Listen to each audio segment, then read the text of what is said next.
एउटा भाउजूलाई केही भयो भने सरकार गिर्छ, केही हुनुहुँदैन। अर्को भाउजूलाई केही भयो भने सिंहदरबार जल्छ। चोर सरकार सिंहदरबार जलाउँछु भन्ने अभिव्यक्ति जुन दिनुभयो यो गैर कानुनी छ, संविधान विपरीत छ।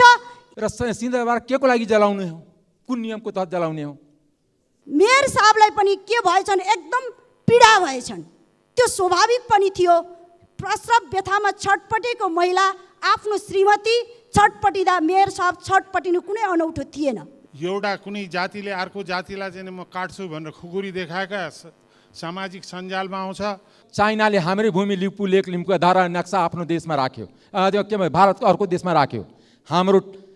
तर मलाई विश्वास थियो प्रसव व्यथामा छटपटेका महिलाहरूको पीडा बुझेर यो देशमा सबै महिलाहरूलाई तत्काल सुविधा नेपाल सरकारले दिलाउनु पर्छ भन्ने सभा। वर्षात सक्ने बित्तिकै लाखौँ जनता सडकमा उतार्छु। अर्को कार्यकारी एक स्टेप बढेर भन्छ हामी सिंहदरबार जलाउँछु। सम्माननीय सभामुख महोदय, आज म केही कुराहरू आफ्नो भनाइ बुदागत रूपमा राख्ने अनुमति चाहन्छु। मलाई संविधानको धारा 103 मा लेखिएको जुन व्यवस्था छ त्यो व्यवस्थामा यस सदनभित्र संसदका सदस्यलाई बोल्ने पूर्ण वाक स्वतन्त्रता छ भन्ने कुरा मलाई ज्ञान छ। त्यही अभिव्यक्ति दिने क्रममा संविधानको अधीनमा रहेर अभिव्यक्ति दिएका माननीय श्री ईश्वरी देवी देउपानेले चाहिँ गत भाद्र 7 गते जुन अभिव्यक्ति दिएर बाहिर निस्कने क्रममा उहाँलाई प्रतिपक्ष दलका एकजना मान्यज्यूले यही सदनको लबी कक्षभन्दा अलिकति पर चाहिँ जुन व्यवहार गर्नुभयो, जुन उहाँले नमिठो शब्दहरू बोल्नुभयो, उहाँले धाक धम्की दिनुभयो, त्यसको म घोर भत्सना गर्न चाहन्छु। म उहाँलाई के पनि अनुरोध गर्न चाहन्छु भने उहाँ जस्तो संसद बुझेको मान्छेले संसदमा उठेको प्रश्न संसदबाटै प्रतिवाद गर्ने ज्ञान उहाँमा रहेनछ। त्यसकारण उहाँको त्यो ज्ञानको कमी भएकोमा माननीय ईश्वरी देवी नेउपानेज्यूले उहाँलाई क्षमादान गरिदिनु हुन विनम्र अनुरोध गर्दछु।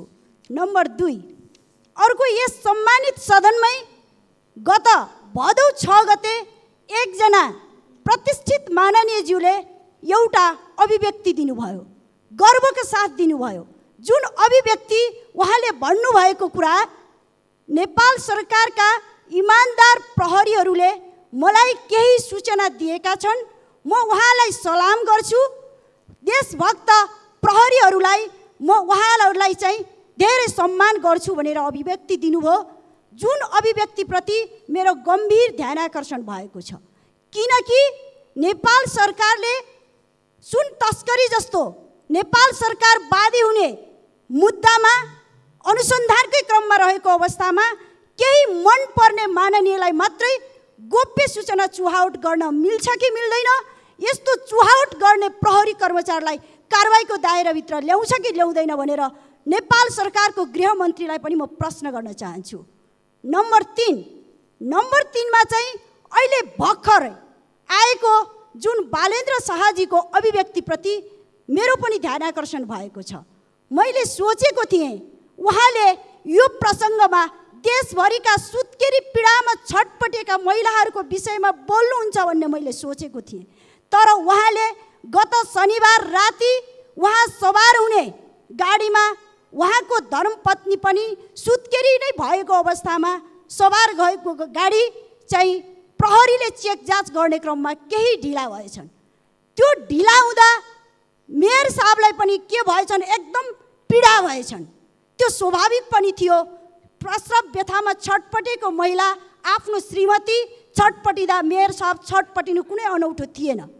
तर मलाई विश्वास थियो प्रसव व्यथामा छटपटेका महिलाहरूको पीडा बुझेर यो देशमा सबै महिलाहरूलाई तत्काल सुविधा नेपाल सरकारले दिलाउनु पर्छ भन्ने प्रश्न उहाँले उठाउनुहुन्छ भन्ने मैले विश्वास गरेको थिएँ। तर उहाँले आक्रोशमा के भन्नुभयो भन्दाखेरि चोर सरकार सिंहदरबार जलाउँछु भन्ने अभिव्यक्ति जुन दिनुभयो यो गैर कानुनी छ, संविधान विपरीत छ। यसमा नेपाल सरकारले गम्भीर भएर सोच्नका लागि म विनम्रतापूर्वक अनुरोध गर्न चाहन्छु। म यही सन्दर्भमा सुत्केरी महिलाहरूकै विषयमा मेरो जिल्लाको पनि प्रसङ्ग जोड्न चाहन्छु।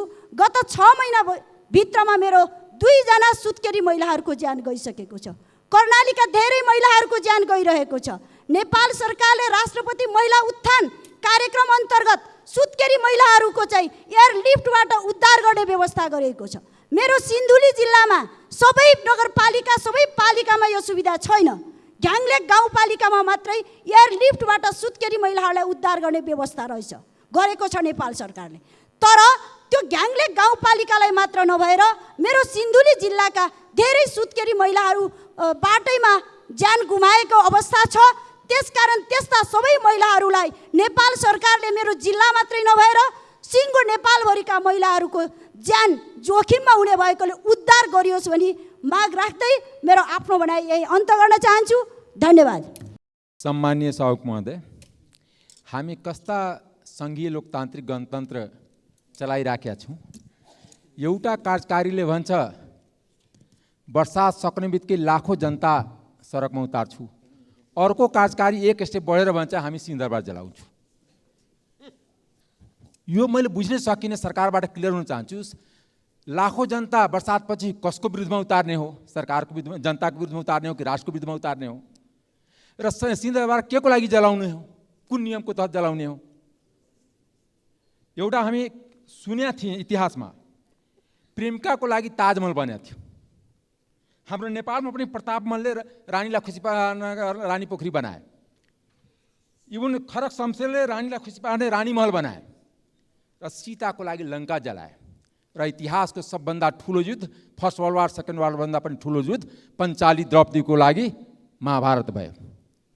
हामी कता गइरहेछ कि हाम्रो सङ्घीय लोकतान्त्रिक यता पनि के सुनिन्छ भने एउटा भाउजूलाई केही भयो भने सरकार गिर्छ, केही हुनुहुँदैन। अर्को भाउजूलाई केही भयो भने सिंहदरबार जल्छ।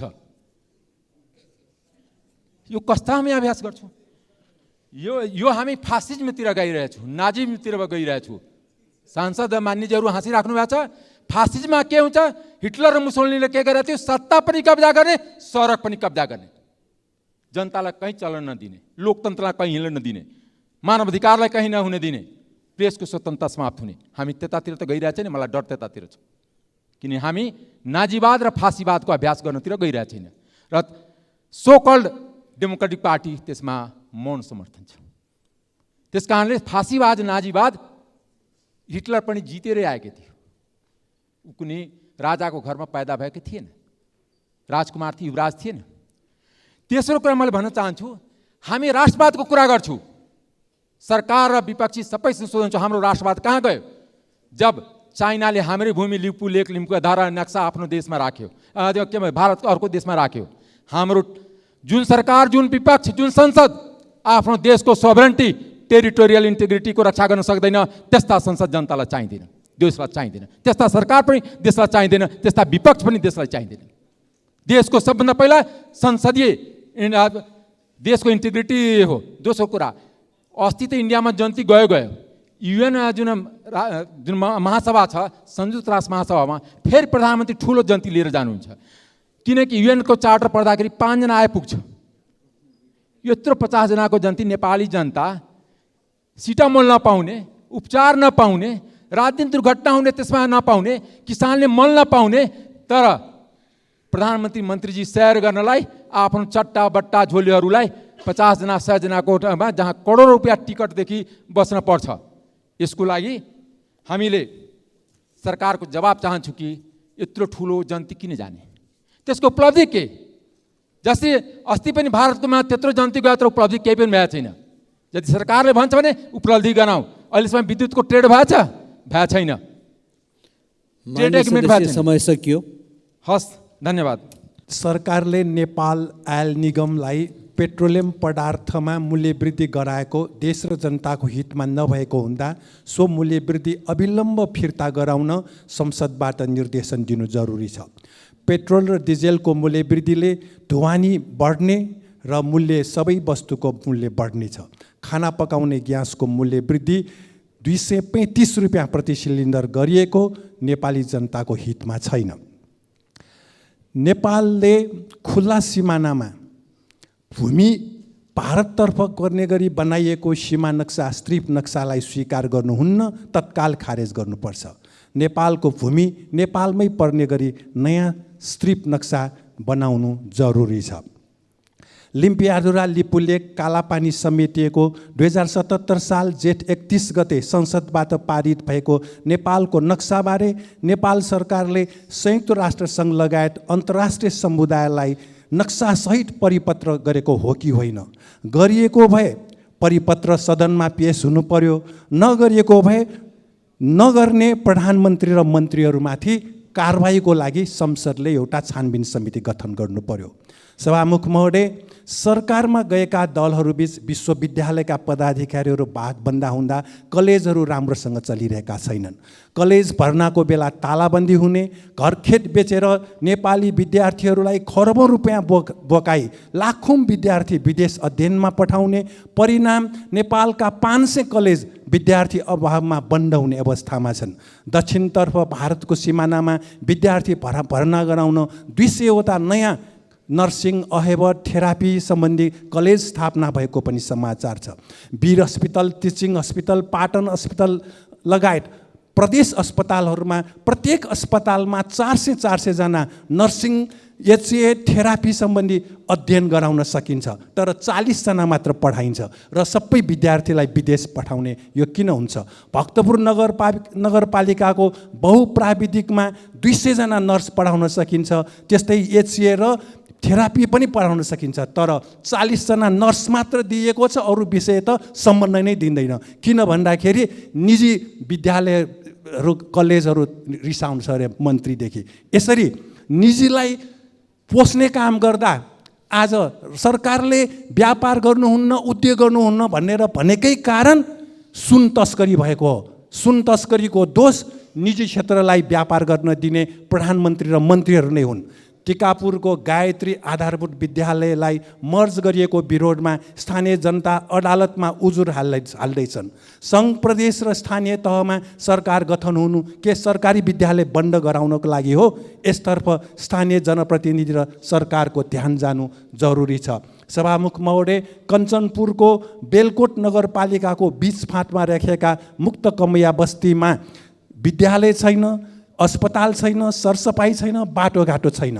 र सभामुख महोदय, प्रदेश प्रमुख र प्रदेश मुख्यमन्त्रीहरूको काठमाडौँ आउँदा सुत्नको लागि बनाइएका ती भवनहरूमा सरकारका विद्यार्थी, हाम्रा विद्यार्थी सङ्गठनहरूलाई कार्यालय खोल्न दिए नयाँ पुस्ताको लागि छलफल गर्ने र देशको भविष्यबारे छलफल गर्ने ठाउँ उपलब्ध हुनेछ।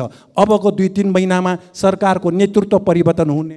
विविधताको बिचको एकता, भिन्नताको बिचको अभिन्नता, यो हाम्रो राष्ट्रिय संस्कार हो, परम्परा हो र संस्कृति हो। बहुभाषिक, बहुधार्मिक, बहुसांस्कृतिक र बहुजातीय राज्यको रूपमा संविधानले प्रतिस्थापित गरेको छ। तर अहिले जुन किसिमको सामाजिक सद्भाव, अन्तर्जातीय भाइचारा प्रति एक पछि अर्को आक्रामक शैली र आक्रामक खालको परिस्थितिहरू विकसित भएको छ, त्यतातिर राज्य र सम्पूर्ण राजनीतिक दलहरू समयमै सचेत हुन सकेनन् अथवा सामाजिक अभियन्ताहरू पनि त्यत्र उन्मुख हुन सकेनन् भने अत्यन्त ठुलो गम्भीर सङ्कटतिर यो देश जान सक्छ।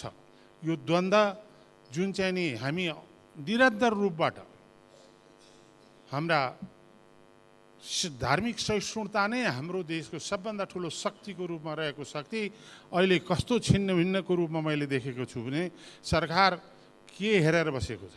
एउटा धर्मले अर्को धर्मको पुस्तकहरू, धर्म ग्रन्थहरू जलाएको सामाजिक सञ्जालमा आउँछ। एउटा कुनै जातिले अर्को जातिलाई चाहिँ म काट्छु भनेर खुकुरी देखाएका सामाजिक सञ्जालमा आउँछ। तर सरकार जुन ढङ्गले मौन भएर बसेको छ यो दुर्भाग्यपूर्ण हो। यतातिर सम्पूर्ण रूपले राष्ट्रको ध्यान आकर्षित हुनुपर्छ भन्ने कुराको म सभामुख मार्फत हार्दिक रूपबाट आग्रह गर्न चाहन्छु। हामी धर्म, जात, संस्कार, संस्कृतिको दृष्टिकोणले चाहे हामी हिमालमा बस्ने हौँ, चाहे पहाडमा बस्ने हौँ, चाहे मधेसका हौँ, सम्पूर्ण रूपले नेपाली हौँ भन्ने भावनामाथि सङ्गठित असङ्गठित रूपले जुन खालका प्रहारहरू हुन थालेको छ त्यो यो देशको निम्ति दुर्भाग्यपूर्ण हुन्छ भन्ने मलाई लाग्छ। दोस्रो, भ्रष्टाचार तस्करीबाट यो सम्पूर्ण देश आक्रान्त छ। जबसम्म भ्रष्टाचारलाई सही ढङ्गबाट तृणमूल तह अथवा जरोसम्म पुगेर त्यसलाई निराकरण गर्न सकिन्न, त्यति बेलासम्म सुशासनको प्रत्याभूति हुन सक्दैन। भ्रष्टाचारविहीन समाज नै सुशासनको प्रत्याभूतिको आधार हो। फाइलहरू खुलेका छन्, एकपछि अर्का फाइलहरू खुलेका छन्, तर ती कुनै पनि टुङ्गोमा नपुग्ने र बिचमै त्यो तुइने खालको जो परिस्थितिहरू देखा परेको छ। सम्माननीय सभामुख महोदय, 5 महिना र 7 महिना नपुग्दै यो अहिले प्रहरी अफिसरहरू जुन ढङ्गले परिवर्तन भएका छन्, त्यो परिवर्तन के को लागि, किन? कमसेकम न्यूनतम 1 वर्ष त सामान्य प्रक्रिया हो, होइन भने उनीहरूका उत्तरदायित्वमाथि प्रश्न हुनु पर्थ्यो। त्यो पनि नभएर जुन ढङ्गले सरुवा गर्ने काम भएको छ, त्यसले आम रूपबाट भ्रष्टाचारका गतिविधिहरूलाई नियन्त्रण हुन्छ भन्ने कुराको विश्वास हराएको छ। सरकार यतातिर सतर्क बनोस्। अब तेस्रो कुरा चाहिँ नि, यो अनुसन्धानको सिलसिलामा धेरै आयोगहरू गठन भए। आयोगको त चाङ होला, यतिवटा भनेर म भन्न सक्दिनँ, तर ती कुनै आयोग पनि तात्विक परिणतिमा पुग्न नसकेको जुन स्थिति छ, अहिले भर्खरै जो आयोग गठन गर्ने कुरा भएको छ, त्यो स्वागत योग्य छ भने त्यो आयोगले वास्तविक प्रतिवेदन सरकारलाई होइन यो सदनमा पेश गर्ने चाहिँ नि परिस्थितिको निर्माण हुनुपर्छ भन्ने कुराको चाहिँ नि यो उच्चस्तरीय आयोग सुनकाण्डको जुन छ त्यसले चाहिँ नि संसदमा प्रस्तुत गरोस् भन्ने कुरा चाहिँ नि म हार्दिक रूपबाट चाहिँ नि सभामुख मार्फत आग्रह गर्न चाहन्छु। अर्को एउटा कुरा चाहिँ सभामुख महोदय, मैले संसदमा पनि बाहिर पनि धेरैचोटि सुने, म यो सम्बन्धको ज्ञाता होइन, तैपनि मैले जसरी सुनेको छु त्यो कुरा चाहिँ सभामुखजीलाई के भने, यो मोबाइल टेलिकम अपरेटर नेपालमा खालि 2टै मात्रै मोबाइल टेलिकम अपरेटर छन्।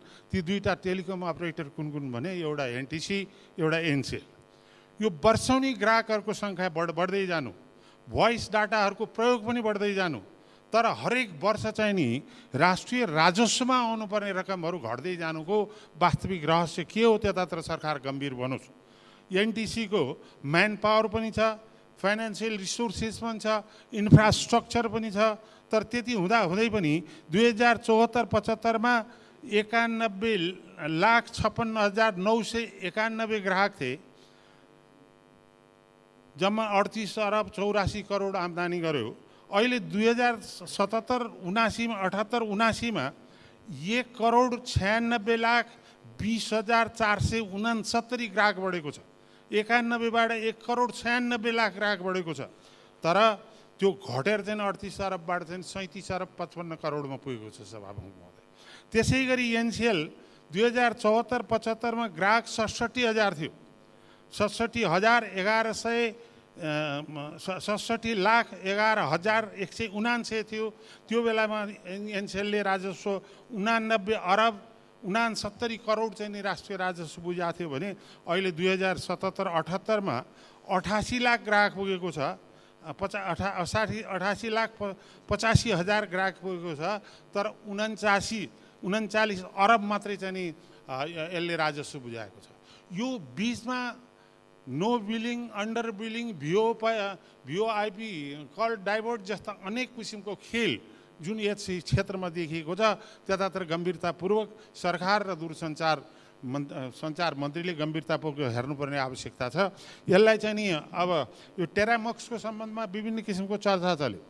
यसलाई मैले पनि भन्ठानेको थिएँ कि टेरामक्स यदि नेपाली जनताको सार्वभौमिक अधिकार जो उनीहरूले पाएको गोपनीयता हक छ त्यसलाई खोज्ने खालको हो भने त्यसलाई चाहिँ प्रयोगमा ल्याउनु हुन्न भन्ने दृष्टिकोण मेरो पनि हो।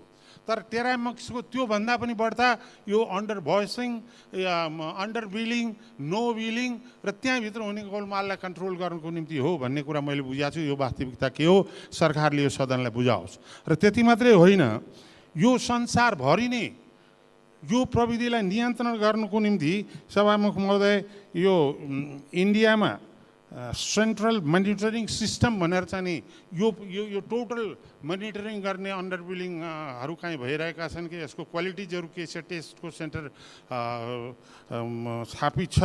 अमेरिकामा चाहिँ नि सेन्ट्रल मोनिटरिङ सिस्टम भनेर राखिया छ। युकेमा इन्टरसेप्सन मोडर्नाइजेसन प्रोग्राम भनेर राखिएको छ भने युनाइटेड स्टेट्समा डिसिएस नेट भनेर राखिएको छ। हरेक ठाउँमा यसलाई चाहिँ नि जुन ढङ्गले चाहिँ नि मोनिटरिङ सिस्टम हो त्यो मोनिटरिङ सिस्टम नेपालमा छैन। र टेरामक्स चाहिँ नि यदि त्यो मोनिटरिङ सिस्टम हो र त्यसलाई नल्याउनु खोजिया हो भने यहाँ ठुलो घोटाला त्यहाँभित्र नि छ भन्ने मलाई लाग्छ। टेरामक्सको वास्तविकता के हो, यहाँका माननीय सदस्यले धेरै कुरा त्यो बारेमा बोलाउनु भएको छ। यदि त्यो चाहिँ नि व्यक्तिगत सुरक्षालाई चुनौती पर्छ भने त्यसको सब्स्टिट्युटमा अर्को को यसलाई के चाहिँ उपयुक्त हुन्छ, यसलाई चाहिँ नि के अरे मोनिटरिङ गर्ने त्यो सिस्टम नेपालमा आवश्यकता छ। नत्र भने प्रत्येक वर्ष झन्नै डबल 1 करोडबाट 1,96,00,000 ग्राहक बढेका छन्। हामीमध्ये कसैलाई पनि त्यो ग्राहकले पैसा घटे हामीलाई थाहा छैन। तर त्यही चाहिँ नि 4-5 वर्षभित्रमा चाहिँ नि 20-22 अरबको जुन चाहिँ नि कमी आएको छ, यो गम्भीर रूपबाट राष्ट्रलाई लुट भएको मलाई अनुभव भएको छ। त्यतातिर संसदको कुनै समितिले अथवा स्वयं सरकारले चाहिँ नि यो सदनलाई जवाफ दिनुपर्ने आवश्यकता छ। त्यसलाई मैले गम्भीरतापूर्वक नै उठाएँ सभामुख महोदय। र अर्को कुरा मैले भर्खरै पनि प्रधानमन्त्रीसँग भेटेँ। प्रधानमन्त्रीले अत्यन्त गम्भीरतापूर्वक त्यसलाई लिनुभएको छ, म खुसी छु। तर कुरा चाहिँ नि के छ भनेदेखि यो हरेक वर्ष जस्तै 2070मा पासाङ लामु राजमार्ग काठमाडौँदेखि पिपलटारसम्मको राजमार्ग चाहिँ नि निर्माण कार्य प्रारम्भ हो। सम्झौता भयो, त्यो सम्झौता 4 चोटि 5 चोटिसम्म चाहिँ नि पोस्टपोन्ड हुँदै म्याद थपिँदै गयो। त्यसका बजेटहरू बढ्दै गए। त्यो ठेकदारमाथि कारबाही भएर तिनीहरूलाई ब्ल्याकलिस्टमा राखियो। अहिले सभामुख महोदय, मैले यो सदनमा त्यसै मात्रै भनिरहेको होइन, अहिले सभामुख महोदय त्यो बजेटै काटिएर यहाँबाट रानीपौवासँग चाहिँ बजेट छ, रानीपौवाबाट चाहिँ पिपलटारसम्म बजेटै छैन। यसको सम्बन्धमा मैले प्रधानमन्त्रीजी स्पष्टसँग भनेको छु, जनस्तरबाट या संसदै भित्र पनि यो अन्यायपूर्ण पूर्वाग्रहपूर्ण रूपले जुन चाहिँ नि त्यो बजेट काटिएको छ त्यसलाई चाहिँ नि हामीले गम्भीरतापूर्वक उठाउँछौँ र आवश्यकता परे संसदभित्रै पनि सत्याग्रहको स्थिति हाम्रो माननीय सञ्जयजीले के अरे उहाँ सुरु गर्नुभयो, के जिल्लामै बर्दियामै सुरु गर्नुभयो। हामी यहीँ काठमाडौँमा सुरु गर्न सक्छौँ। त्यहाँका जनता पनि त्यसको निम्ति गम्भीर छन्। तर त्यति हुँदाहुँदै पनि सम्माननीय सभामुखजीले प्रधानमन्त्रीजीले मलाई भन्नुभयो कि यो हामी यसै वर्षबाट कुनै न कुनै ढङ्गबाट सुरु गर्नु भएको छ भनेर। त्यतातिर सरकार गम्भीर होस्। यसै गरी नुवाकोटका विभिन्न बजेटको सम्बन्धमा त म अहिले जान खोजिरहेको छैन, किनभने यो समयलाई म राष्ट्रिय दृष्टिकोणले नै अहिले जुन खालको परिवेश निर्माण हुँदैछ, म प्रत्येक पक्षका मान्य साथीहरूलाई, पार्टीका साथीहरूलाई, जिम्मेवार साथीहरूलाई के गर्न चाहन्छु भने अहिलेको स्थिति उत्तेजना होइन, चेतना फैलाउने स्थिति हो। अहिलेको स्थिति आवेगको स्थिति निर्माण होइन, संयोग कसरी गर्न सक्छौँ सबै पक्ष भन्ने स्थिति हो। त्यसैले अहिले कुनै पनि जिम्मेवार मान्छे त्यो जुनसुकै पदमा होस्, आगो लाउने कुरा होइन, आगो निमाउने कुरातिर चाहिँ नि यो सदन र सम्पूर्ण राजनीतिक दलहरूसँग गम्भीर भएर लाग्नुपर्ने स्थिति छ। नभएदेखि जुन ढङ्गले देशभित्र चाहिँ नि अराजकतापूर्ण परिस्थितिहरू निर्माण गर्दै देशले प्राप्त गरेका ऐतिहासिक उपलब्धिहरू, नेपाली जनताले यत्रो वर्ष गरेका सङ्घर्षबाट प्राप्त गरेका हाम्रा हक र अधिकारहरू खोसिने, त्यसलाई चुनौती दिने खालको परिस्थिति छ। म त्यसैले सरकार मात्र होइन सबै पक्ष गम्भीर भएर लागोस् र सरकार यतातिर गम्भीर होस् भन्ने आग्रह गर्न चाहन्छु। धन्यवाद।